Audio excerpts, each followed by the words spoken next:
Good morning student. Nirmal teaching के online classes में मैं रानू गुप्ता आपका स्वागत करती हूँ।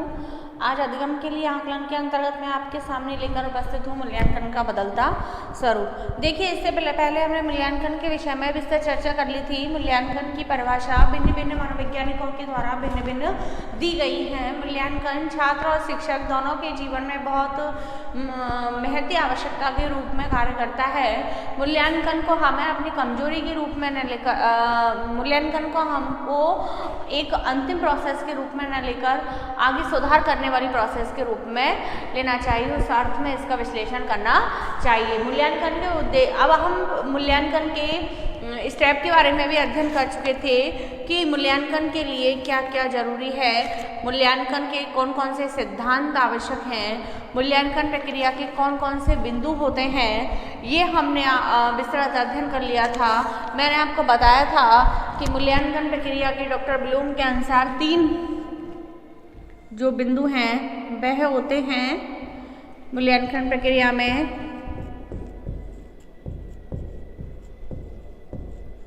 शिक्षण उद्देश्य,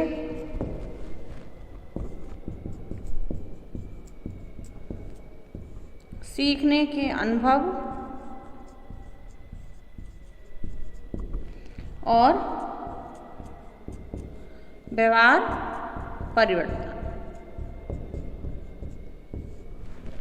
ये तीनों बिंदुओं के चारों तरफ यह मूल्यांकन प्रक्रिया गति करती है। सबसे मेन जो ऑब्जेक्ट होता है हमने आपको बताया कि ये होता है शिक्षण उद्देश्य, यानी कि मूल्यांकन प्रक्रिया को संपन्न करने के लिए पहले व्यक्ति के मन में अपने शैक्षिक उद्देश्यों के विषय में स्पष्ट भूमिका होनी चाहिए कि उसके वास्तव में शैक्षिक उद्देश्य क्या थे, किस लक्ष्य की प्राप्ति के लिए या क्या जानकारी प्राप्त करने के लिए मूल्यांकन किया जा रहा है। जिन शैक्षिक उद्देश्यों की प्राप्ति के लिए मूल्यांकन किया जा रहा है उन शैक्षिक उद्देश्यों की प्राप्ति क्या मूल्यांकन में अपनाई गई विधि और उपकरणों से हो रही है, हो पा रही है या नहीं हो पा रही है। इस चीज़ का विश्लेषण भी पहले ही हमें कर लेना चाहिए। ये मूल्यांकन प्रक्रिया के सिद्धांतों के अंतर्गत हमने पढ़ा था। व्यक्ति के इसमें मूल्यांकन में व्यक्ति के सीखने के अनुभव कार्य करते हैं कि अब तक की शिक्षण की प्रक्रिया में उसने क्या सीखा। और तीसरा बिंदु है हमारा व्यवहार परिवर्तन की उसके व्यवहार में जिस उद्देश्य से यह प्रक्रिया संपन्न कराई गई थी क्या वह व्यवहार परिवर्तन उसमें हुआ है या नहीं हुआ है। क्योंकि हम कहें कि अधिगम प्रक्रिया अधिगम का जो डायरेक्ट कनेक्शन होता है, डायरेक्ट अर्थ होता है, वह होता है बालक के व्यवहार को परिमार्जित करना, बालक के व्यवहार को परिवर्तित करना। जो हम उसमें चाहते हैं, जो परिवर्तन हम बालक में चाहते हैं वह हमें हुआ है, किस सीमा तक हुआ है या नहीं हुआ है, इसकी जानकारी हमें किससे लगती है, मूल्यांकन प्रक्रिया के द्वारा ही प्राप्त होती है।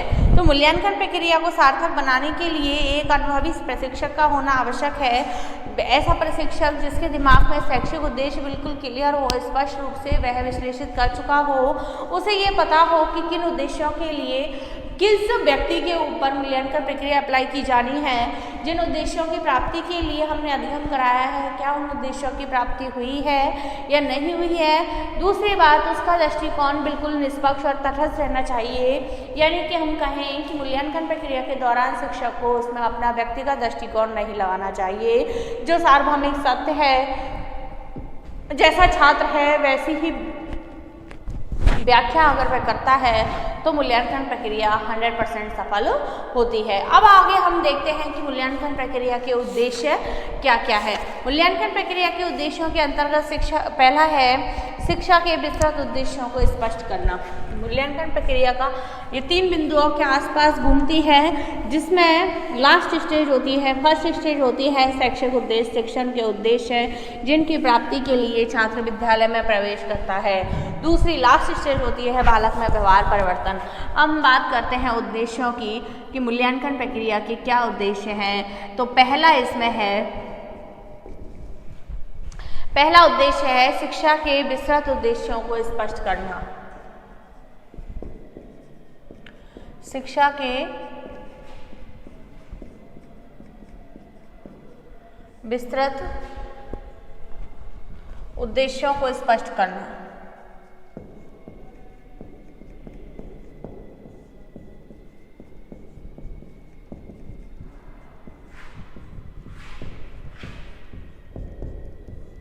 ये पहला उद्देश्य है कि शिक्षा का विस्तृत उद्देश्य क्या है। कई बार हमें नहीं पता होता कि हम किस लिए अध्ययन कर रहे हैं, किस क्षेत्र में आगे जा रहे हैं, किस दिशा की ओर हम अधिगम कर रहे हैं। तो मूल्यांकन प्रक्रिया के द्वारा इस बात का पता लगाया जाता है कि शिक्षा के वास्तविक उद्देश्य क्या थे। आपने जो अधिगम प्रक्रिया संपन्न की है, शिक्षण अधिगम प्रक्रिया जो अपनाई गई है, वह किन उद्देश्यों को लेकर आगे बढ़ी थी और आपने उन उद्देश्यों की प्राप्ति कहाँ तक की है। तो इसका जो मूल्यांकन प्रक्रिया का मूल्यांकन का जो महत्वपूर्ण पहला उद्देश्य है वह यही है कि शिक्षा के विस्तृत उद्देश्यों को स्पष्ट करना। आजकल वर्तमान में मैंने बताया कि शिक्षा का उद्देश्य बहुत विस्तृत हो गया है, शिक्षा का क्षेत्र है वह व्यापक हो गया है, शिक्षा का लक्ष्य है, शिक्षा पूरी तरह से बाल केंद्रित हो गई है और बालक का सर्वांगीण विकास करना ही इसका क्षेत्र बन गया है।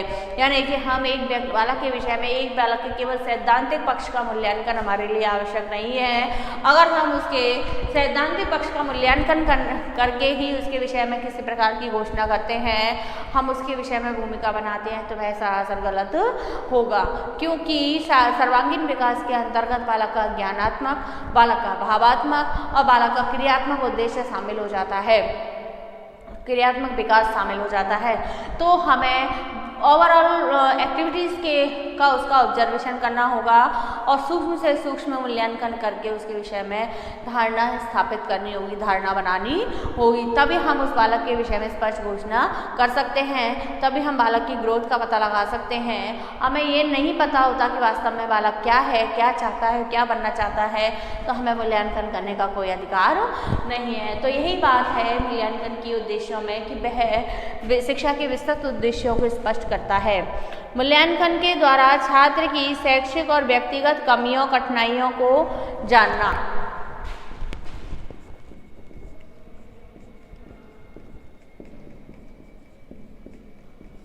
मूल्यांकन के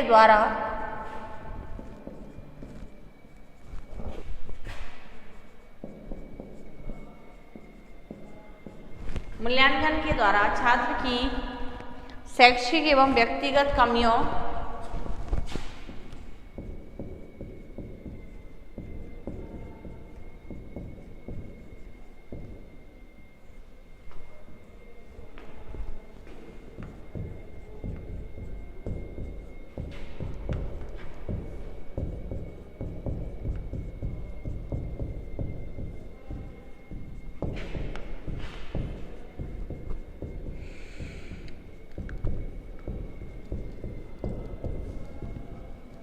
कठिनाइयों को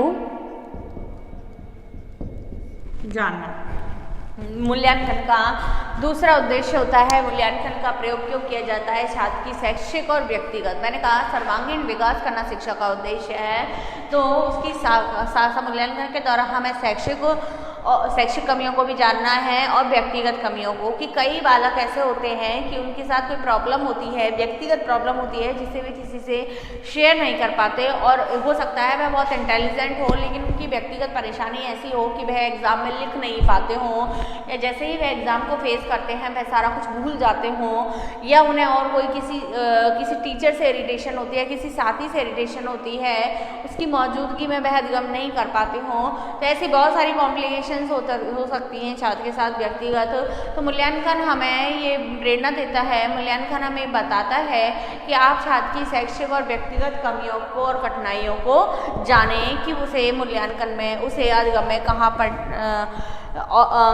कठिनाई आ रही है और उनका निवारण करना।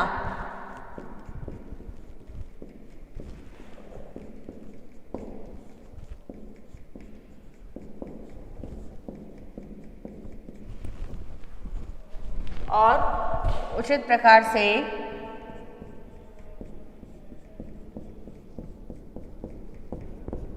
निवारण करना।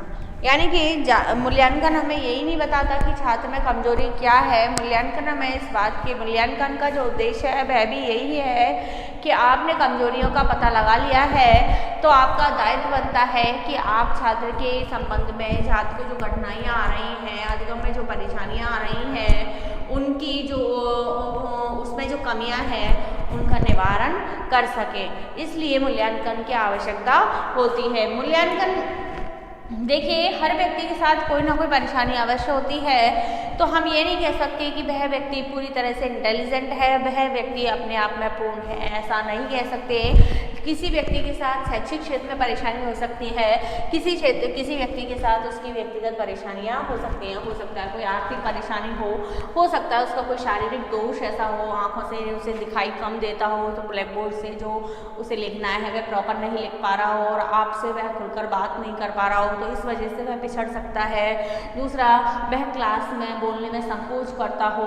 बहुत सारी ऐसी कठिनाइयाँ हैं, तो शिक्षक का दायित्व होता है कि मूल्यांकन के द्वारा इस प्रकार की कठिनाइयों को वह जाने, समझे और पर्सनल व्यक्तिगत रूप से छात्र से सहयोग, संवेदनशीलता रखते हुए, छात्र के प्रति सिंपैथी रखते हुए उन कठिनाइयों का वह उचित निवारण करे। या जो बहुत कमज़ोर बालक हैं, जो सामान्य बालक के साथ अधिगम नहीं कर पा रहे हों, उनके लिए एक्स्ट्रा क्लासेस की व्यवस्था हो, स्पेशल ट्रेनिंग की व्यवस्था हो, उन्हें सामान्य समय से और अधिक समय दिया जाए, या घर पर ट्यूशन की आवश्यकता हो तो पेरेंट्स को गाइड कर दिया जाए और वह घर पर असहज महसूस कर रहे हों, पढ़ाई में उनका कोई हेल्प करने वाला नहीं हो, तो पेरेंट्स को इस बात की इन्फॉर्मेशन दें कि वास्तव में आपका बालक पढ़ना बहुत चाहता है, बहुत इंटेलिजेंट है, आप उसे घर पर ऐसी सुविधाएं उपलब्ध करवा सकते हैं अपने बेस पर। तो इस प्रकार मूल्यांकन का जो उद्देश्य है वह सफल हो जाता है, क्योंकि इन मूल्यांकन के द्वारा जो रिजल्ट प्राप्त होते हैं उन्हीं के आधार पर हम आगे बढ़ते हैं, उसी के आधार पर हम आगे की प्रोसेस करते हैं। जैसे फर्स्ट टेस्ट हमने ले लिया बालक का, उसमें उसके कितने मार्क्स आए या उसे किस क्षेत्र में कितना रिजल्ट दिया, कैसा रिजल्ट दिया, किस प्रकार का रिजल्ट दिया, उसके आधार पर ही हम उसको आगे तैयारी करवाएंगे। और आगे तैयारी के आधार पर फिर हम, जैसे हमने फर्स्ट टेस्ट में कमजोरियों का पता लगाया और निवारण के रूप में हमने सुधार किया, अपनी शिक्षित तकनीकों में सुधार किया, बालक के भी साथ हम पर्सनल रूप से जुड़े और उसकी कमजोरियों का, उसकी बाधाओं का, उसकी कठिनाइयों का हमने सॉल्यूशन किया। और फिर सेकंड टेस्ट जब हमने लिया तो हम देखते हैं वो टेस्ट जो परीक्षण हम करते हैं, वो मूल्यांकन हम करते हैं, उसके द्वारा हम देखते हैं कि बालक में किस प्रकार कितना सुधार हुआ है, तो वह हमारे लिए भी अच्छा हो जाता है, हमारे लिए भी एक सुधारात्मक प्रक्रिया है मूल्यांकन की, कि मूल्यांकन के द्वारा ही हमें अपनी तकनीकों के रिजल्ट के बारे में पता चलता है, बालक की प्रोग्रेस के बारे में पता चलता है, बालक क्या कर सकता है और किस प्रकार कर सकता है, उसे किस प्रकार के एनवायरनमेंट की आवश्यकता है, इन सब बातों का पता हमें मूल्यांकन के द्वारा ही चलता है। तो मूल्यांकन के द्वारा छात्र की शैक्षिक और व्यक्तिगत कमियों, कठिनाइयों को जानना और उचित प्रकार से उनका निवारण करना। अगला है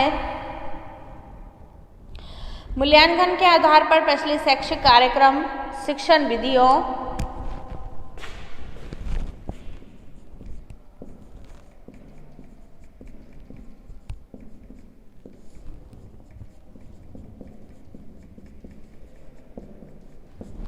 मूल्यांकन के आधार पर प्रचलित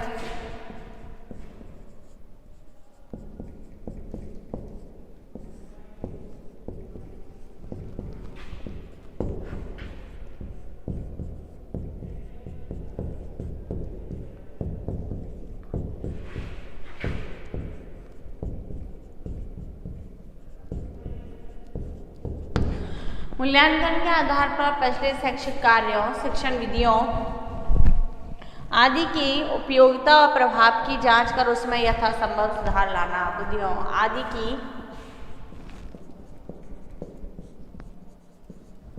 उपयोगिता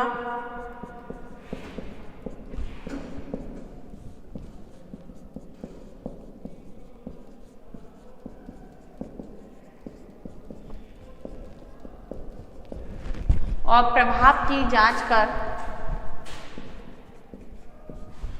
आदि की उपयोगिता और प्रभाव की जांच कर उसमें यथासंभव सुधार लाना।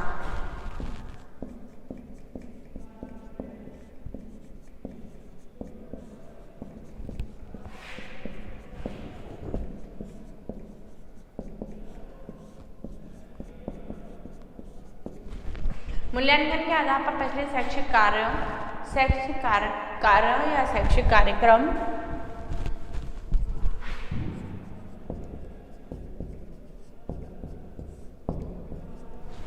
शिक्षण विधियों आदि की उपयोगिता प्रभाव की जांच करना। मैंने आपको बताया कि शिक्षा और शिक्षण प्रक्रिया में दो मेन बिंदु होते हैं, शिक्षक और छात्र।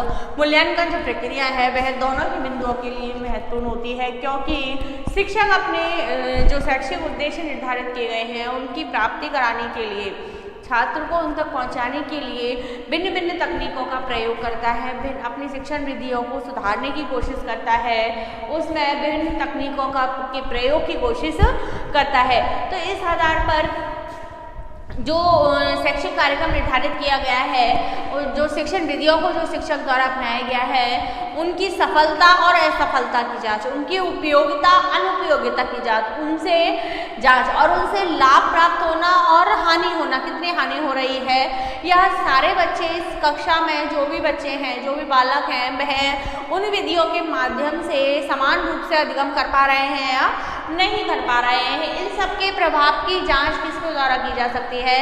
मूल्यांकन के द्वारा की जाती है। तो इसका उद्देश्य और अधिक व्यापक हो जाता है मूल्यांकन का, कि मूल्यांकन एक ऐसा, मूल्यांकन को हम एक अंतिम प्रोसेस ना माने, मूल्यांकन को हम आगे सुधार लाने वाली प्रोसेस माने, क्योंकि एक बार में कोई कार्य अपने आप में 100% सफल नहीं हो पाता, उसमें कुछ ना कुछ खामियां अवश्य रह जाती हैं। तो हमें उस बेनिफिट को ना देखकर उन कमियों को देखना है जिससे कि हम उसमें सुधार कर सकें। तो मूल्यांकन के आधार पर मूल्यांकन का जो उद्देश्य है वह यही है कि जो शैक्षिक कार्यक्रम आपने चलाया है, शैक्षिक कार्यक्रम में जो छात्रों की भूमिका है, छात्रों का जो बौद्धिक स्तर है, जो हमने शैक्षिक उद्देश्य निर्धारित किए हैं, उन शैक्षिक विधियों के माध्यम से उसकी उन शैक्षिक विधियों के माध्यम से जो उन्हें उस शैक्षिक उद्देश्यों की प्राप्ति कराई जा रही है, उनकी प्रभावशीलता की हमें जांच मूल्यांकन से ही करनी होती है। अगर हम किसी प्रकार का टेस्ट ही ना दें और हम चलते जाएं, मतलब पढ़ते जाएं, पूरा साल हमारा पढ़ने में निकल गया, 1 साल निकल गए, 2 साल निकल गए, 3 साल निकल गए, पढ़ते, लेकिन ना हमारा कोई एग्ज़ाम हुआ आज तक, ना ही हमने टीचर ने ये जानने की कोशिश की कि आपको क्या पता है, आपको क्या आता है, ना ही आपके कोई इमेज है टीचर के सामने, भाई पता नहीं बालक कैसा है कैसा नहीं है, तो ऐसी शिक्षा का कोई महत्व नहीं रह जाता है।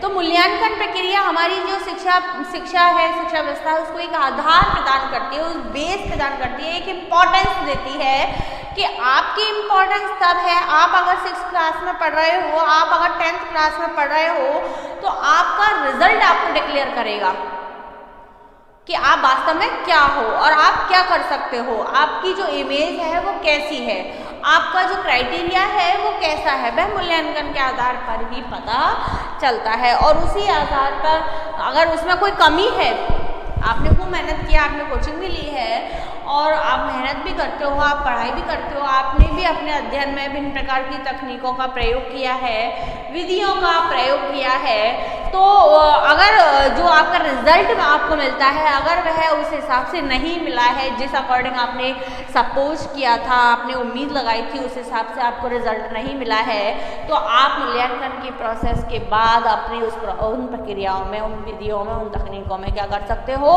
सुधार कर सकते हो। अगला है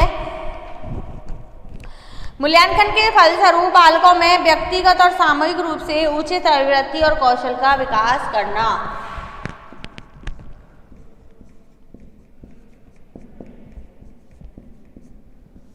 मूल्यांकन के फलस्वरूप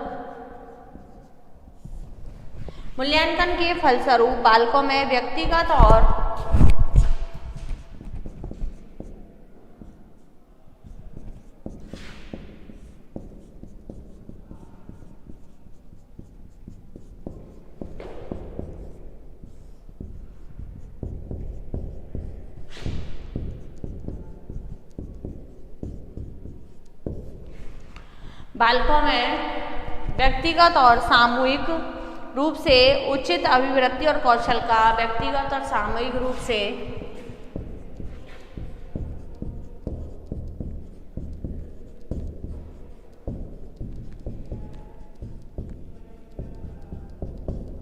उचित अभिवृत्ति और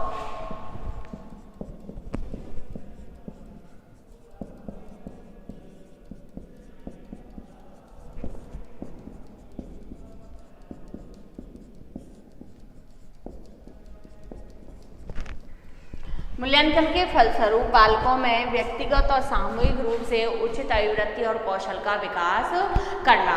देखिए मूल्यांकन के द्वारा, यानी कि मैंने आपको बताया मूल्यांकन का जो क्षेत्र है बहुत अत्यंत व्यापक होता है।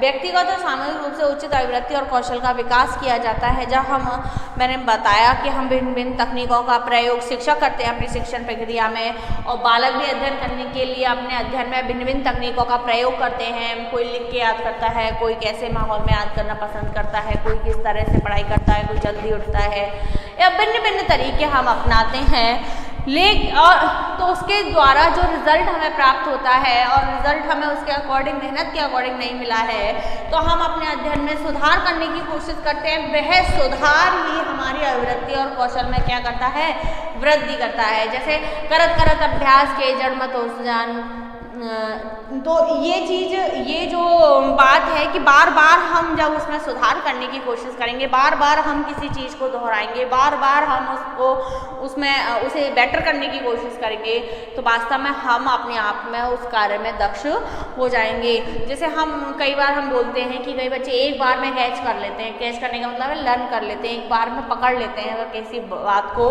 और उनके दिमाग में फिट बैठ जाती है। वो एक बार में कैसे पकड़ लेते हैं, क्योंकि उन्होंने अपनी हैबिट ऐसी बनाई हुई है, अपने कौशल को ऐसे ही डेवलप किया हुआ है कि एक बार आपने कहीं सुना और एक बार आपने कहीं देखा और आपको लर्न हो गया। तो इस तरह की कौशल का, इस तरह की अभिवृत्तियों का, अब जब हम आलस्य करेंगे हम उठेंगे ही नहीं। जैसे अमूमन ये होता है कि मॉर्निंग में जल्दी जगना होता है तो वो जल्दी याद हो जाता है, अच्छा याद हो जाता है। जब हम उठेंगे ही नहीं, हमारी आदत ही नहीं है, तो हम कैसे उसे लर्न कर पाएंगे। और जब हमें रिजल्ट अपना मिलता है कि 0/0 है हमारा रिजल्ट, तो हम धीरे धीरे अपने अंदर उस आदत का विकास करेंगे कि हमें जल्दी उठना है, हमें लर्न करना है, हमें पढ़ाई करनी है और हमें बहुत आगे जाना है। तो मूल्यांकन के द्वारा व्यक्तिगत और सामूहिक रूप से बालकों में किसका विकास किया जाता है, अभिवृत्ति और विभिन्न प्रकार के कौशलों का विकास किया जा सकता है। व्यक्तिगत रूप से भी किया जा सकता है और सामूहिक रूप से भी किया जा सकता है। हम बालकों में मूल्यांकन के द्वारा सामूहिक मोटिवेशन भी उनको प्रदान कर सकते हैं कि आप नहीं ऐसा कीजिए। आप कक्षा में शिक्षक के द्वारा मूल्यांकन के द्वारा जो परिणाम प्राप्त होते हैं उनके आधार पर विभिन्न प्रकार से मोटिवेट किया जाता है कि आप इसकी तरह पढ़ाई करिए, आप इस तरह कीजिए, आप समूह में एक दूसरे के सहयोग से नोट्स बनाकर आगे बढ़िए। तो इस तरह की बहुत सारी प्रोसेस ऐसी हैं जिनमें बालकों में व्यक्तिगत और सामूहिक रूप से कौशल का विकास किया जा सकता है। अगला है मूल्यांकन द्वारा छात्रों की विशिष्ट योग्यता, क्षमता, रुचियों का पता लगाकर मूल्यांकन द्वारा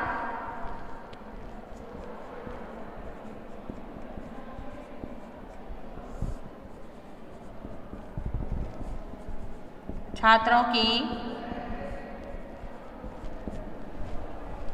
विशिष्ट योग्यता,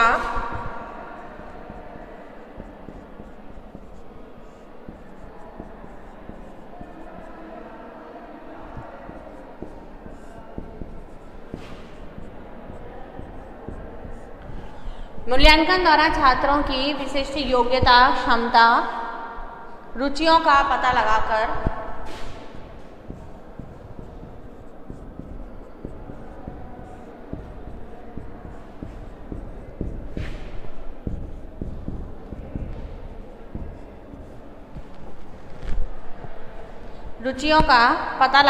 उनके भविष्य की सफलता का अनुमान लगाना।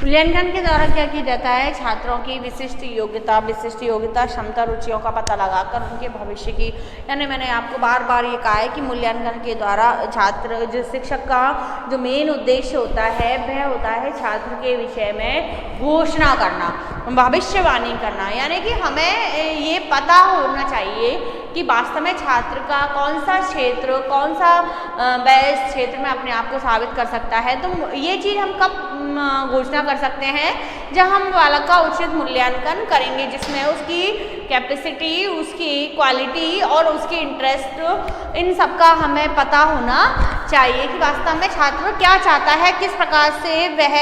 अब कई बार हमें पढ़ना तो खूब चाहते हैं लेकिन एनवायरनमेंट नहीं मिलता, पढ़ना चाहते हैं, पढ़ने की कोशिश भी कर रहे हैं, हमारे पास टाइम ही नहीं है। तो मूल्यांकन के द्वारा इस चीज़ का पता लगाया जाए, इस चीज़ की फैसिलिटी उन्हें उपलब्ध करवाई जा सकती है कि जिन बच्चों के पास पैसा नहीं है, वे पैसे के लिए पढ़ाई कर सकें, उनको अध्ययन सामग्री हम जुटा सकें और इस तरह उनके भविष्य की जो फ्यूचर में आने वाली सफलता है जो वह प्राप्त कर सकते हैं, उनका अनुमान लगाया जा सकता है। जैसे आपने देखा होगा विद्यालयों में एग्ज़ाम के स्कोर्स के दौरान बालकों के जो रिजल्ट्स हैं उनके द्वारा ये पता लगाया जाता है, ये कह दिया जाता है पहले कि ये मेरिट वाले बालक हैं, मेरिट में आ सकते हैं।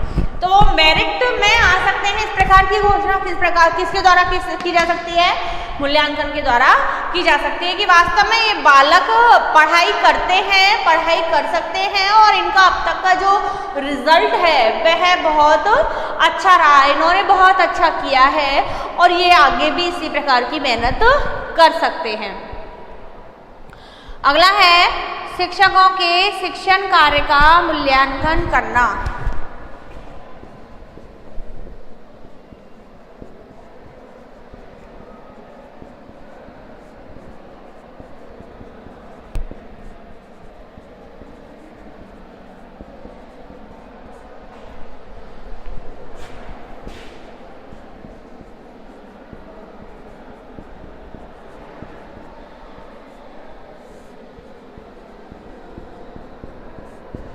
शिक्षकों के शिक्षण कार्य का मूल्यांकन भी ये नहीं है कि छात्रों के विषय में घोषणा की जा सकती हो, शिक्षक के कार्य के विषय में भी मूल्यांकन के द्वारा घोषणा की जाती है। कैसे कि शिक्षक क्या पढ़ाता है, जो पढ़ाता है, जिस तकनीक से पढ़ाता है, हमें कई टीचर्स का तो बहुत अच्छा समझ में आता है और कई टीचर का हमें समझ में नहीं आता, कम समझ में आता है। या कई टीचर्स की आदत हैबिट होती है कि वे व्याख्यान देकर चले जाते हैं, कई ऐसे होते हैं नोट्स भी तैयार करवाते हैं, एग्ज़ाम भी, टेस्ट भी छोटे छोटे लेते हैं बच्चों के और अपनी टीचिंग के दौरान उन्हें एक्टिव रखने के लिए वह प्रश्न भी पूछते हैं बालकों से।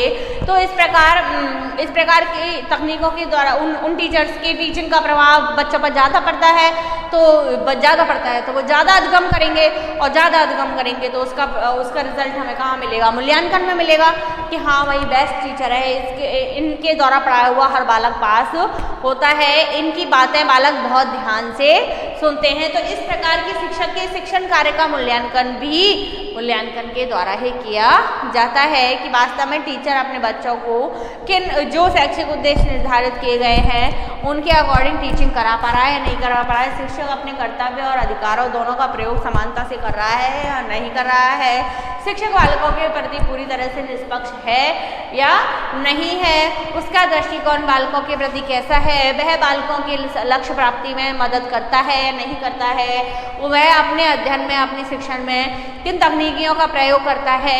इस प्रकार के ओवरऑल मूल्यांकन हमें मूल्यांकन के द्वारा होता है। किसी टीचर के विषय में भी घोषणा मूल्यांकन ही कर सकता है। अगला है मूल्यांकन के द्वारा बालक को सीखने के लिए प्रेरित करना।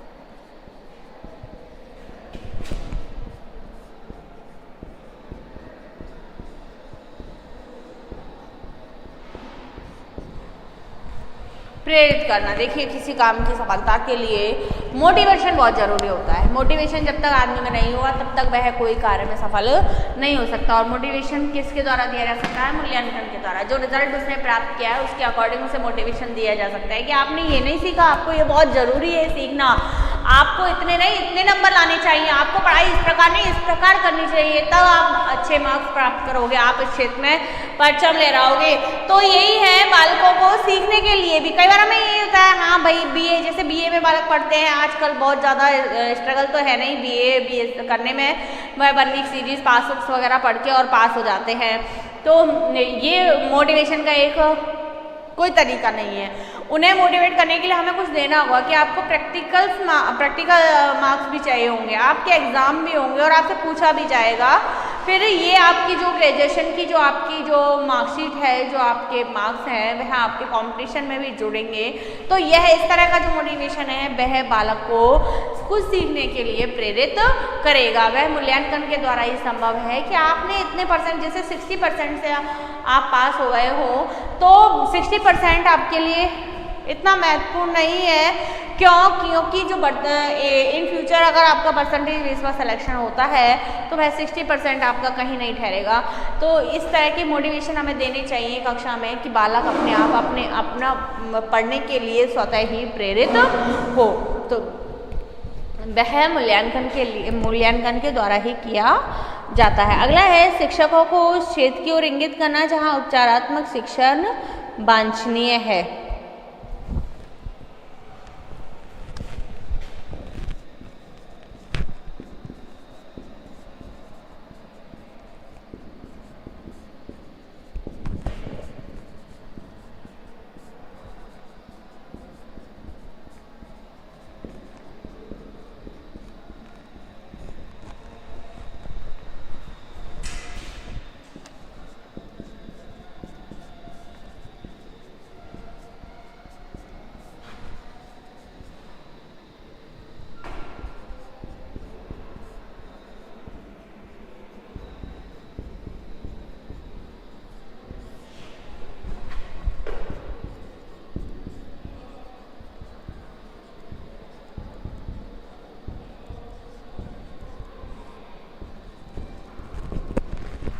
उपचारात्मक शिक्षण मूल्यांकन के द्वारा उस क्षेत्र की ओर भी इंगित किया जा सकता है। यानी कई बार क्योंकि एक शिक्षक के पास बहुत सारे बालक होते हैं और सब बालक व्यक्तिगत भिन्नता लिए हुए होते हैं, सबके विषय में डीप नॉलेज हमारे पास नहीं होती है।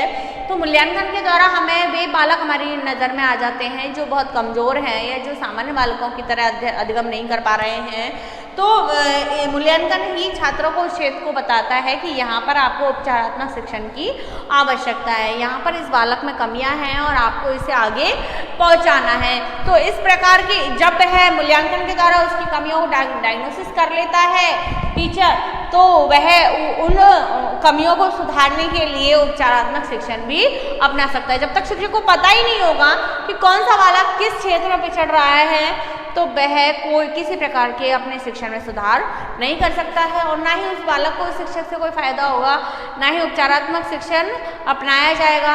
तो ये सारी प्रोसेस, ये सारे जो उद्देश्य निर्धारित किए गए हैं वह मूल्यांकन के हैं कि मूल्यांकन के द्वारा ही शिक्षक को ये पता लगता है कि कौन से बालक में क्या कमी है, किस क्षेत्र में उसे कठिनाइयों का सामना करना पड़ रहा है और उसे उपचारात्मक शिक्षण की आवश्यकता है, उसे समस्या के समाधान की आवश्यकता है।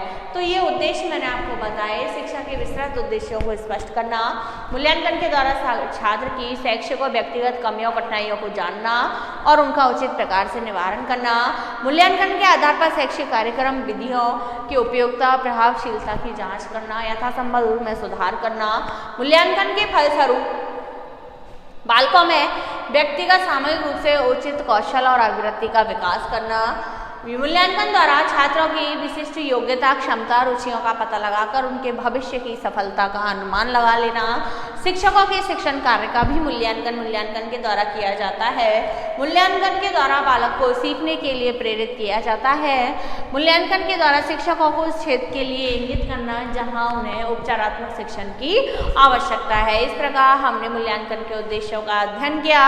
अब हम अगली क्लास में अध्ययन करेंगे विस्तृत रूप से। धन्यवाद।